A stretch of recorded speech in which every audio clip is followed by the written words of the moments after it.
aula sobre arquitetura bioclimática. O que é arquitetura bioclimática?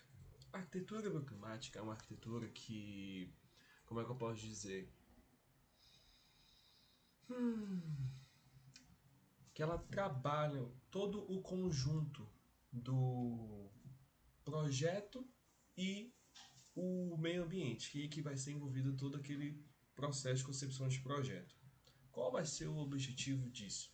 O objetivo é trazer consciência, trazer emoção, trazer sustentabilidade, trazer memórias e a importância de toda a questão ambiental.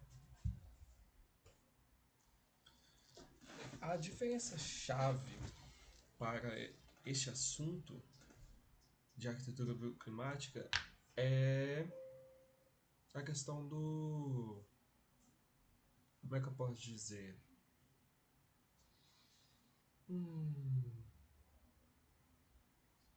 Fator... Como é que eu posso dizer que seria a peça-chave da diferença da arquitetura bioclimática? Para ficar fácil de todo mundo entender, que é a questão de utilizar materiais sustentáveis na construção civil e que eles integrem com o bem-estar do ser humano, envolvendo toda a composição de concepção de projeto. Por que a gente deve usar essa arquitetura bioclimática? Porque ela é muito importante para o bem-estar do ser humano, bem-estar da, da além do ser humano, da vida, do meio ambiente, de tudo que é bom, tudo que a ideia boa, essa arquitetura bioclimática ela tende a oferecer isso pra gente. Eu estou usando aqui meu quadro resumo, porque senão eu me perco. Eu não quero me perder na hora de estiver explicando. Com a utilização dessa arquitetura bioclimática, a gente tem o quê? Preocupação com o conforto ambiental. Tudo isso com a importância dessa questão. O que é o conforto ambiental que a gente utiliza nos projetos arquitetônicos? São conforto térmico, conforto de ventilação, conforto de iluminação e conforto acústico. Quem estiver mais ou menos no quinto ou sexto semestre de arquitetura já deve estar começando a entrar nessa parte de conforto ambiental. Estudando clima, estudando zona bioclimática, estudando conforto acústico, que é uma área à parte do conforto ambiental, é uma área mais específica da área da arquitetura, em que a composição desses quatro confortos, meu Deus do céu, a gente chega na melhor questão de saúde e bem-estar do ser humano para estar usufruindo daquele espaço. Para a gente poder chegar no próximo passo, para que a gente chegue a essa conclusão, a gente tem que fazer o quê? O primeiro passo que é analisar todo o local. Como que a gente vai analisar esse local? A gente vai analisar toda a questão do entorno, a questão do clima, o tipo de clima que está sendo tá ali nas redondezas do terreno, qual zona bioclimática ele está, a legislação é importante, a topografia é uma das coisas mais importantes, a direção dos ventos predominantes e, claro, a incidência solar.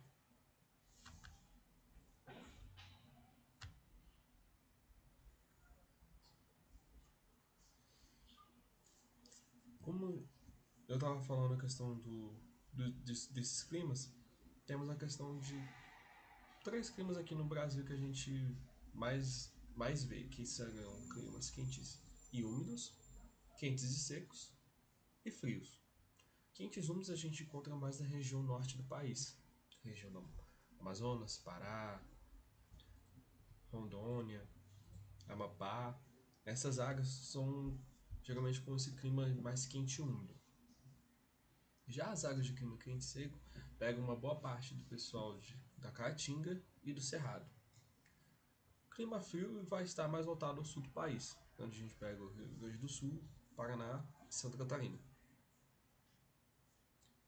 Para a gente poder fazer esse próximo passo, que é a questão de utilização das ferramentas para analisar de forma correta para fazer um bom projeto, a gente utiliza a carta solar, a rosa dos ventos e estuda todo o entorno. O que seria todo o entorno? Poluição sonora, poluição do ar, prédios vizinhos que podem interferir na questão de absorção dos ventos predominantes, ou pode estar bloqueando uma luz direta que poderia trazer uma boa iluminação para dentro do ambiente, entre outros.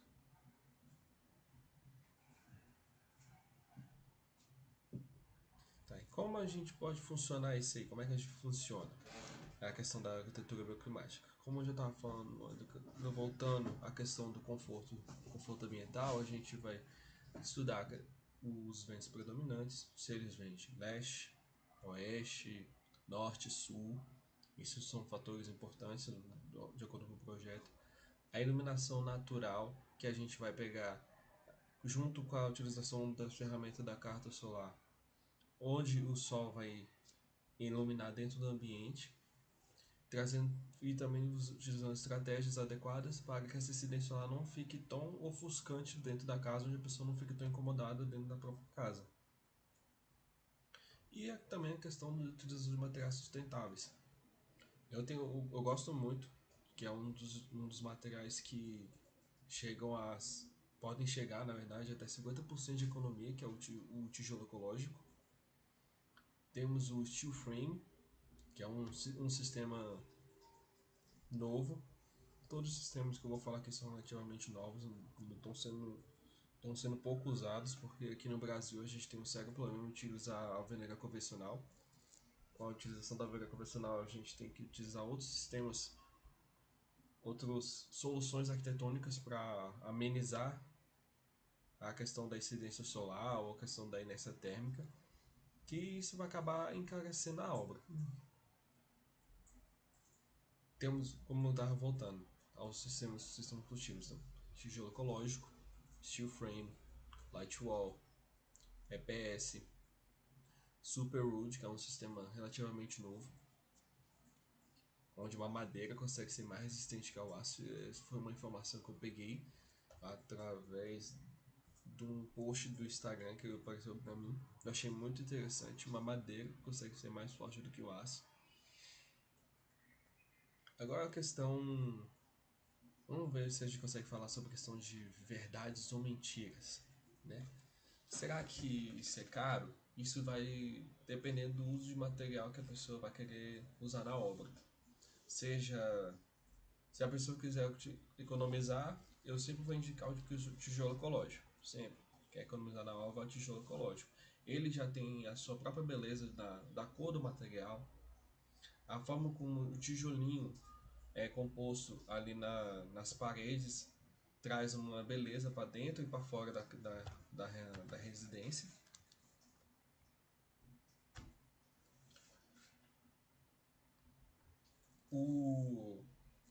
Agora, se você quiser que a obra seja mais rápida, porém ela pode ser um pouco mais cara. Você pode pegar uma casa de aproximadamente 200 metros quadrados. Se você comparar com uma vaneira convencional, que levaria mais ou menos 3 a 5 anos, o steel frame, light wall, EPS, esses três sistemas, a casa é construída ao longo de 3, 4 meses. A casa já está levantada com as esquadrias e só faltando pintar. Só faltando pintura. Agora a questão que a gente quer saber, se a arquitetura bioclimática funciona em qualquer lugar? Sim. Ela funciona em qualquer lugar. Claro, utilizando as estratégias corretas que foram bem faladas rápidas aqui na live, né? Ela funciona em qualquer lugar, sim. Você que é arquiteto vai pesquisar a fundo sobre quais são as melhores soluções para o projeto do seu cliente. Então, essa é uma preocupação que a gente tem que ter quando a gente está fazendo um projeto. Agora, uns exemplos que eu tenho, eu vejo muitos exemplos são lá no ArcDaily. No ArcDaily tem vários exemplos dessas arquiteturas bioclimáticas. Principalmente você pode ver muita arquitetura bioclimática em questão de paisagismo. Você vê. E também você vê com paisagismo, você vê com arquitetos renomados, como Francis Quer, que foi um vencedor recentemente da Biblioteca do Rio de Janeiro. Inclusive a biblioteca tá linda, trouxe toda a cultura da África para o país. Claro que o país já tem uma cultura meio, meio africana, né? Então já está trazendo essa ligação entre os dois países. Eu acho isso muito interessante na arquitetura de Francis Quer. Ele sabe utilizar bem a questão dos materiais, sabe usar bem as soluções da incidência solar, da direção dos ventos.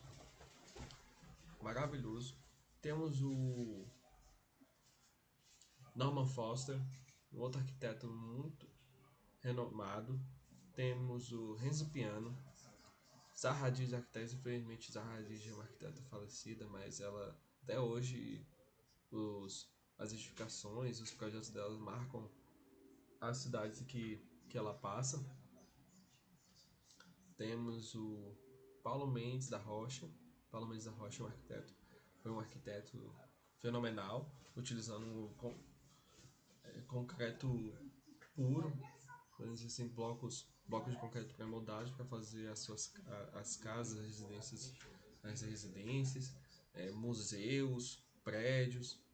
Temos também o Oscar Niemeyer, temos a Linha Bobardi, temos Álvaro Siza, Santiago Calatrava. E, gente, tem um monte de gente que tem ótimas soluções que aplicam a arquitetura bioclimática nos seus projetos. Eu mesmo, eu utilizo a arquitetura bioclimática nos meus projetos. Eu tenho um projeto lá no meu Instagram do meu escritório, que é @estúdio raiz e traço, onde você vai ver uma residência que eu fiz para casa de uns entes queridos, que foi feita de tijolo ecológico. E você vai ver toda a interação com a iluminação natural, com a questão muito bem estudada a questão dos ventos predominantes. A topografia foi muito bem respeitada. O programa de necessidades do cliente foi muito bem aplicado. Então, temos N fatores aí que trazem o bom para a arquitetura bioclimática. Então, é isso. Gente, eu espero que vocês tenham gostado da live. Deixa eu ver se alguém chegou a comentar alguma coisa aqui. Deixa eu ver. Deixa eu ver onde é que tem gente falando aqui. Olha só. Que bom que você tem gostado. Pode interagir, gente. Pode mandar mensagem no chat que eu tô olhando aqui, tá? Sim, gente, tem muitos sistemas assim que são muito sustentáveis e são muito bons para o nosso bem-estar, tá?